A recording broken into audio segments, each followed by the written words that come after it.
just looking at some of the past results that India has managed. I was looking at, look at 2012, 35th, if I'm not mistaken. That's where India had finished.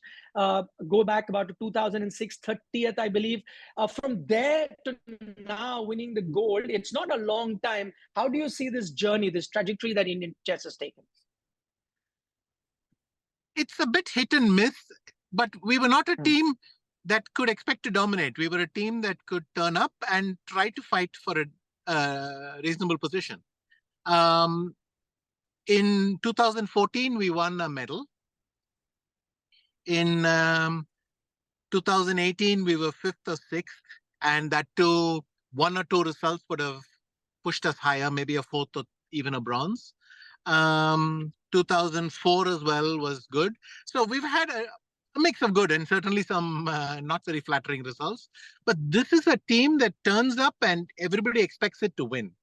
It's apples and oranges. You cannot compare the 2 performances. Okay, looking at the tweet by Nakamura, he says that if there's one man responsible for the, this revolution in Indian chess, it is Vishy Anand. It takes me back to what Kasparov says. He calls this young bunch Vishy's children. So in that sense, does this feel like a personal triumph for you?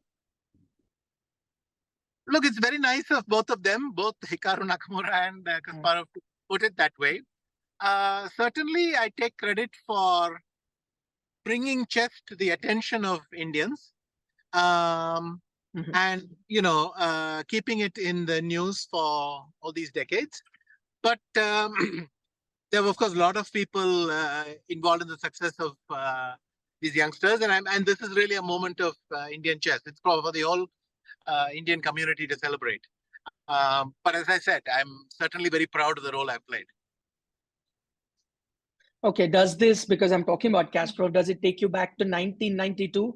I read that snobbish remark of his, don't think you and I will play. In that sense, that journey of Indian test, this win per se, did it take you back to that remark?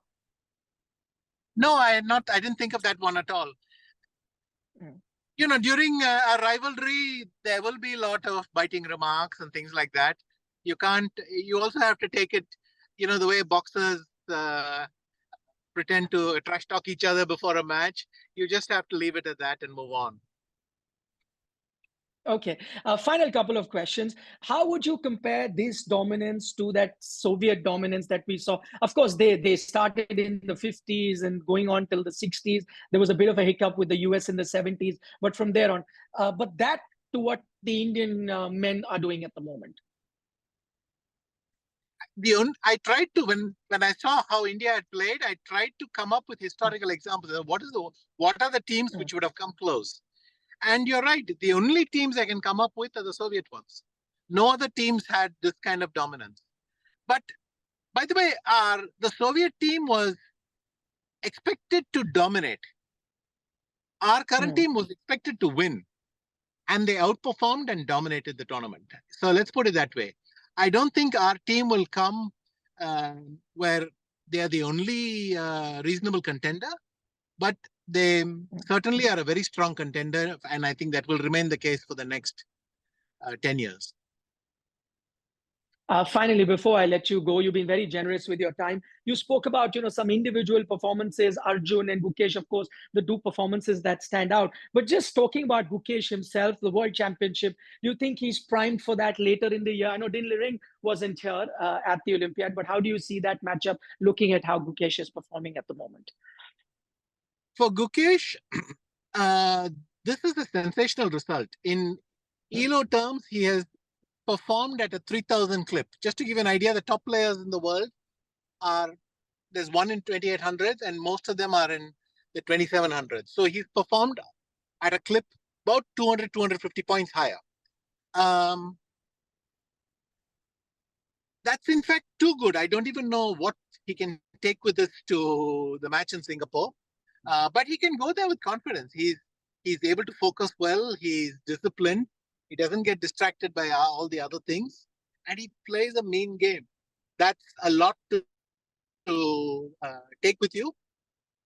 But Ding, again, had a very understated performance here in the Olympiad. He's been struggling all year. But from Gukesh's point of view, and I think he knows this well enough, and it's hardwired into him. He must go there and treat Ding just like he treats every other opponent. That is very, very seriously, and do his best, and that's it. All right. On that note, thank you so much, Viswanathan Anand, for taking our time. I know you've had a busy schedule traveling all along, but thank you so much for taking our time speaking to us in India today. And congratulations are in order for you as well, because as most people are putting it, it's you who started that revolution, mentored them during that COVID time, and now we are seeing the results for all of us. Thank you so much once again. Thank you very much.